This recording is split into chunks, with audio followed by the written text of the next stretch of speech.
Hey, what's going on, guys? So technology has so many different areas, as you know, and when it comes to programming, there's so many different languages to learn, and it can be quite overwhelming, especially for beginners. So what I wanted to do in this video was basically a crash course of programming languages and just go through a lot of the modern languages and talk about what they're good for, how they work, and also look at things like low level versus high level and what that means. Talk about compiled versus interpreted languages, statically typed versus dynamically typed. So it's going to be a little more than like a top 10 programming language video. And I think that it'll help a lot of beginners, and even for people that are looking to learn a second or third language, I think it can give you some good insight. So I'm going to jump into some slides just so I can better convey the information. So hopefully you guys enjoy it, and let's get into it.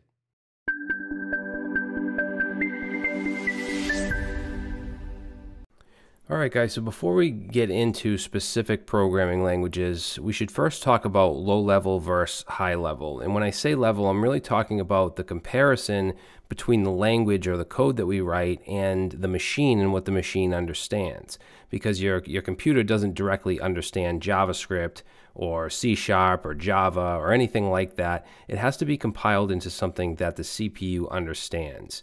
So when I say levels, I'm basically talking about how close to the hardware the language is and how much abstraction there is between them. So you can almost think of the hardware as the lowest level. Up from that, we have machine language or machine code, which is the absolute lowest level of code, which consists of instructions that are used to control the machine's CPU or central processing unit. And these instructions are strictly numeric, and they're in the form of zeros and ones, which is called binary. Machine code can also be represented as hexadecimal, so it's easier for humans to read, but ultimately machines only process zeros and ones because it represents an electrical state that's either on or off.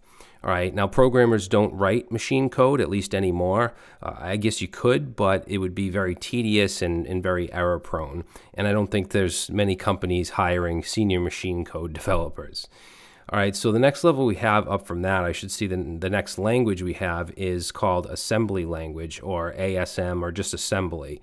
And assembly uses numbers, symbols, and abbreviations as opposed to just ones and zeros like binary machine code. And assembly code isn't actually compiled like some of the higher level languages. It's converted or assembled into executable machine code by something called an assembler. Compiling, which I'll talk about soon, is a much more complicated task than assembling. A lot more goes into it. And you can learn assembly language. There's YouTube videos, there's even Udemy courses that you can take to learn assembly language. And I do think it's interesting because you really start to understand how software works with the CPU and works with your computer's hardware. Assembly is typically used today to develop software or firmware for embedded systems. Now from here we have the next level, which consists of a bunch of general purpose languages that are pretty common. Now in some cases you'll see charts like this that refer to these as high level languages like C, C++. However, that's when you're comparing it to the whole chart, to machine language, assembly language, and so on. These languages are lower than something like Python or Java or Ruby, which we'll talk about later. So let's take a look at C. C is the lowest level general purpose language. The only thing lower than C is assembly and machine code. And C was created in the early 70s by Dennis Ritchie and was actually derived from another language called B. And C was used in the development of the Unix operating system. It's a procedural language as opposed to an object-oriented one, and it's lower level than many other languages, so you do have to manage some hardware resources such as memory allocation. And I'll talk a little bit more about that in the next slide. So C is very powerful. It's used for things like operating systems. The Windows kernel, for instance, is built with C. It's also used to build compilers for other languages. It's used for drivers, database systems, and many other powerful programs. And C is also a compiled language. So before we move to the next language, let's talk about compiled versus interpreted languages. So a compiled language requires a piece of software called a compiler, which will compile the code that you write with a language like C down to instructions that the machine understands. So the compiled program is not human readable, it's meant for the machine, and it's executed by the CPU.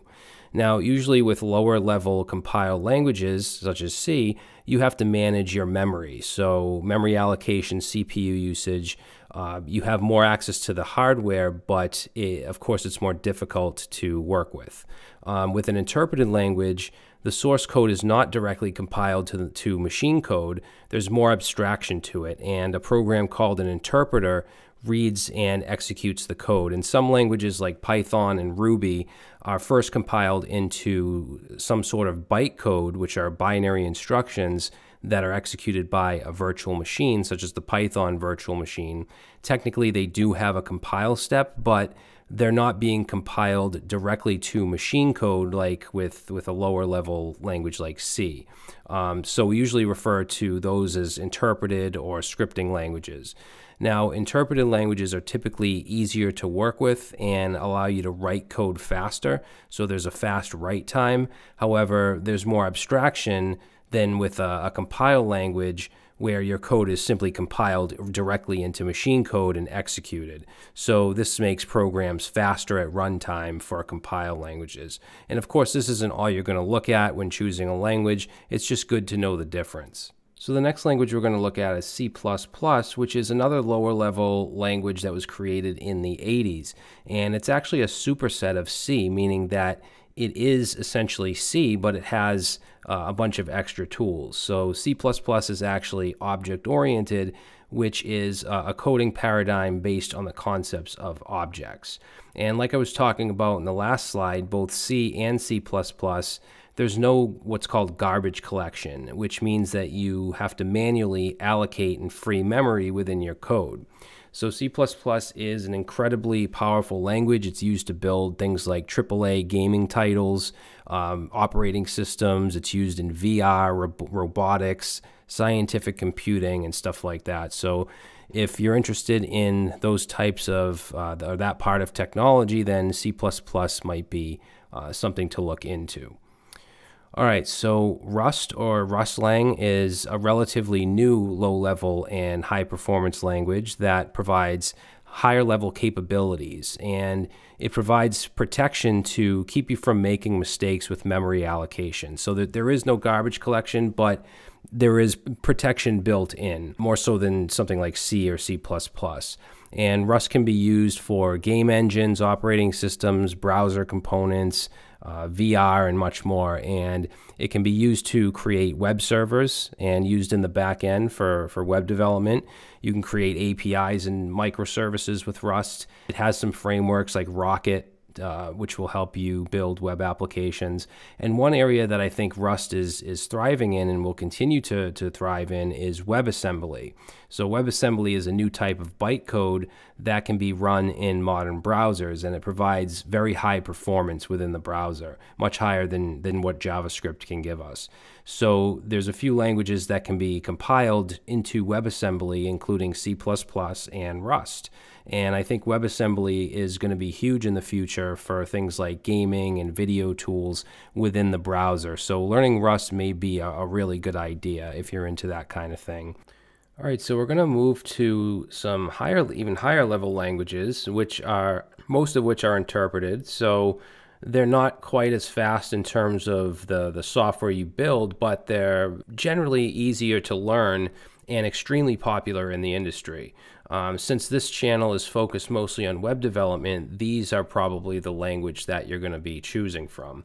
Also, I do want to mention that there are other lower level languages that are, on this level here, such as Pascal, but I don't want to make this video too long, so I'm not going to talk about every single language in existence. So next we're going to look at Java. So Java is a high-level, class-based, object-oriented programming language. Everything you create in Java is essentially an object or part of an object. And objects are defined by classes that have variables, which are also called properties, and functions, also called methods. So Java is what's called a write once, run anywhere language, meaning that compiled Java code can run on all platforms that support Java without the need to recompile. So Java code is typically compiled into bytecode that can run on what's called the JVM, or the Java Virtual Machine.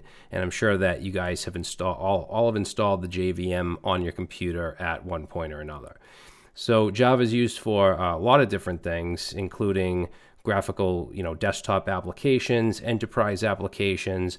Java is still pretty popular in big business.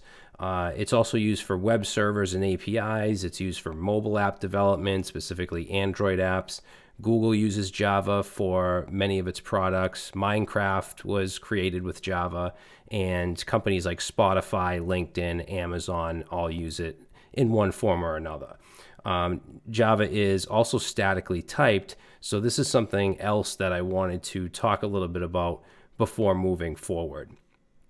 So every general purpose language that we've talked about up to this point is statically typed. And what that means is that the type checking is performed at compile time, and we have to explicitly define types for our data within our code. So for our variables and our function returns, if something is a string, we need to define it as a string, and it can't change into a Boolean or some other type. Now, dynamic languages such as JavaScript and Python, which we'll get to soon, do not require us to define types explicitly, as type checking is done at runtime. So it basically assumes the type automatically or dynamically. As far as which is better, there's trade-offs with dynamic languages. You don't have to worry about, typing everything, so it's less code. However, statically typed languages can be less prone to errors and can be more robust. So just keep that in mind moving along. And I know that I have a lot of JavaScript developers as viewers, and you can just think of, JavaScript versus TypeScript, because TypeScript is JavaScript with static typing. All right, so I wanted to mention Kotlin right after Java because it also uses the Java Virtual Machine, the JVM, and it's also used for Android apps. In fact, most modern native Android apps are built with Kotlin. If you're looking to learn Kotlin or Java, I'd probably suggest Kotlin because of its popularity, and most people say that it's easier than Java. I don't really have any experience with Kotlin, but it can be used as an object-oriented language or procedural code. In addition to mobile development, it can be used for web servers, data science, and much more. So as far as who uses Kotlin, you have Cash App, VMware, PlanGrid. These are some examples of services or companies' products that use Kotlin. So next we're going to look at C#, which is another compiled and statically typed language. And unlike C and C++, it is fully managed in terms of garbage collection. I know all the different C languages can be confusing, but C# is higher level than the others.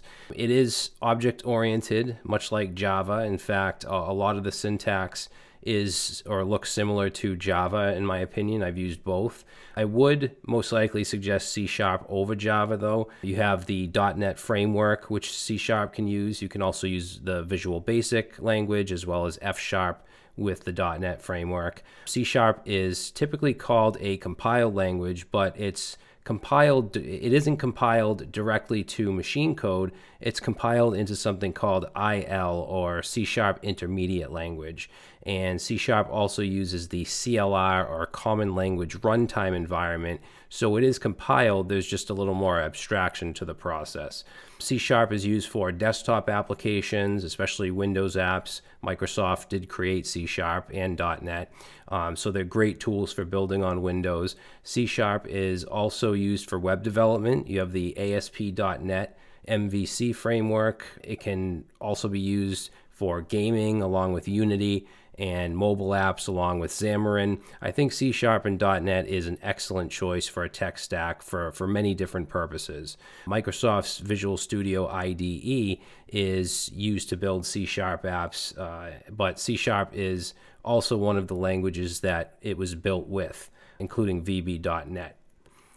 So next we're going to look at Go, or Golang, which is an extremely powerful open source language supported by Google. It's a compiled statically typed language used for a lot of different things, and it's really known for being very fast and scalable.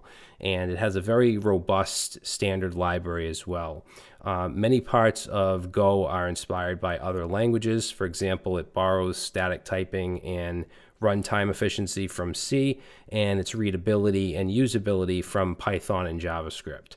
So one thing I see over and over when it comes to Go programming is, like I said, it has a very robust standard library, and when talking about web development, usually you'd use a back-end framework with these types of languages if you want to build some kind of REST API or something. But with Go, you actually don't need a framework for something like that in many cases.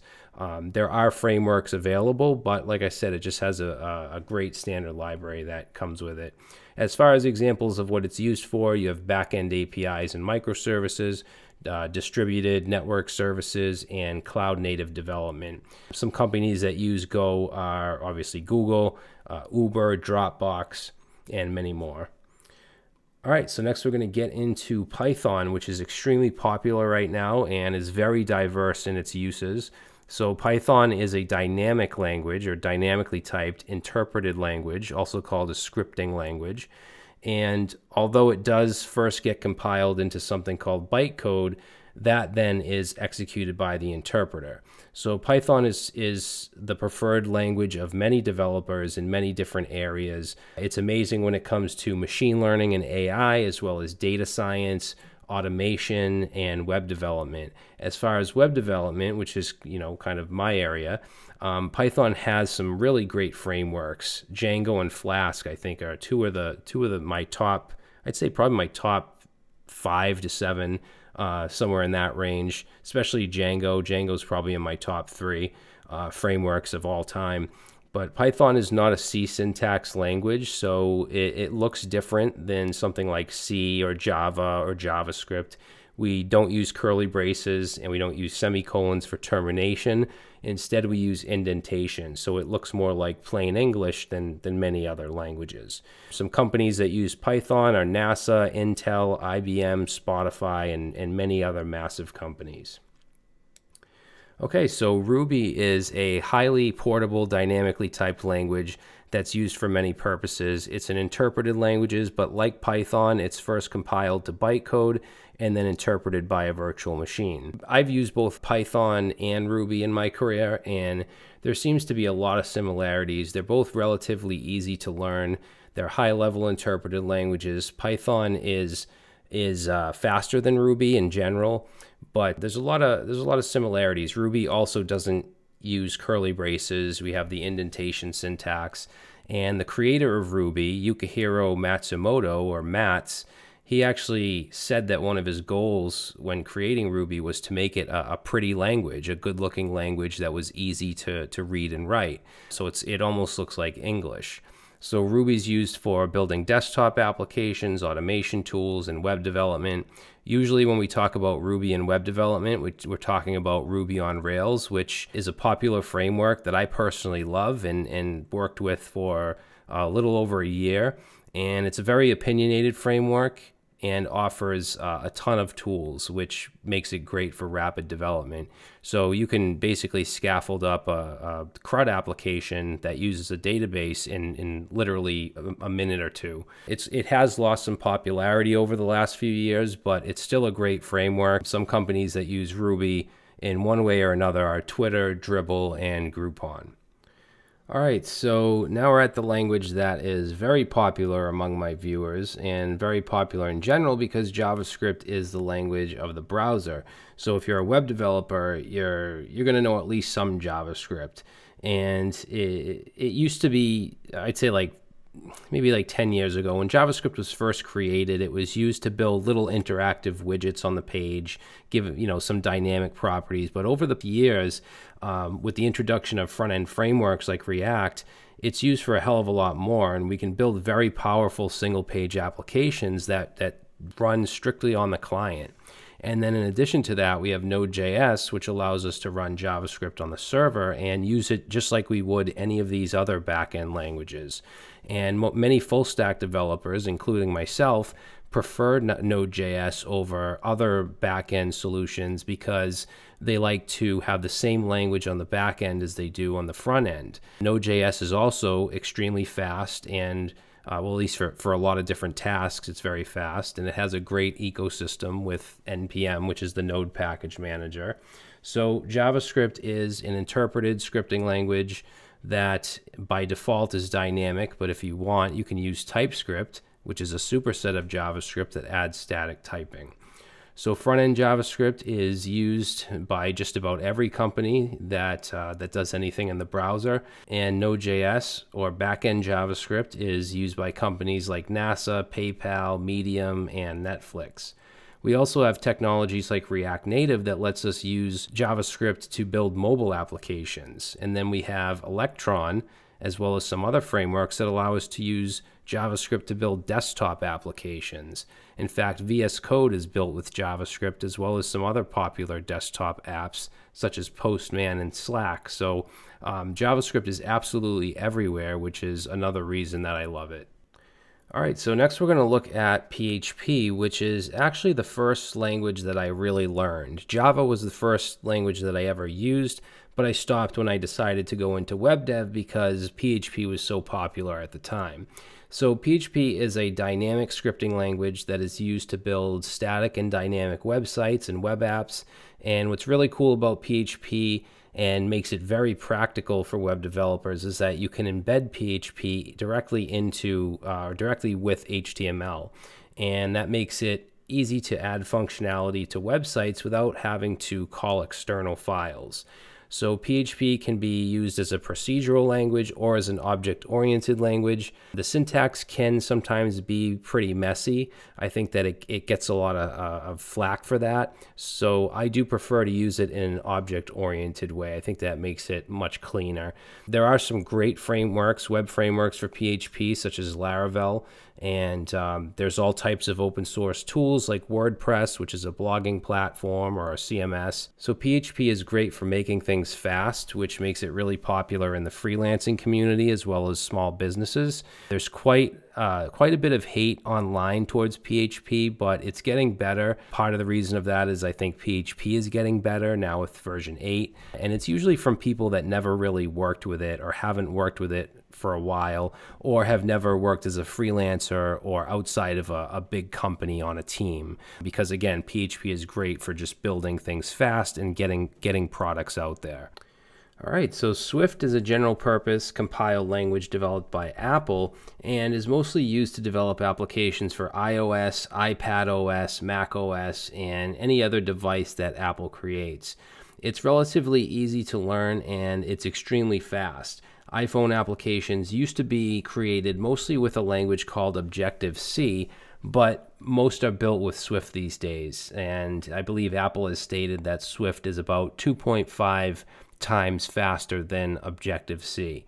So if you're looking or thinking of going into native iOS apps or macOS, Swift is one of your main choices. Like I said, Swift is very fast, and it's first compiled into something called Swift Intermediate Language and then into machine code, from what I understand. And companies like Uber, Robinhood, and Lyft all use Swift in their tech stacks. All right, so obviously there's other programming languages out there, but I think that these are some of the most popular ones, at least at this time. And as you can see, they're all very different. So what I would suggest is just look at what you want to do in tech and find the language that best suits you. You may have to try a few languages, but that's fine. Even if you learn, let's say, the basics in Ruby, if you switch to Python, there'll be a lot that you can grasp very quickly because of what you learned in Ruby. And a lot of it comes down to syntax, but I also wanted you to just get familiar with what high-level languages are and low-level and static and dynamic typing and all that good stuff. So I hope you learned something from this video, and thanks for watching, and I'll see you next time.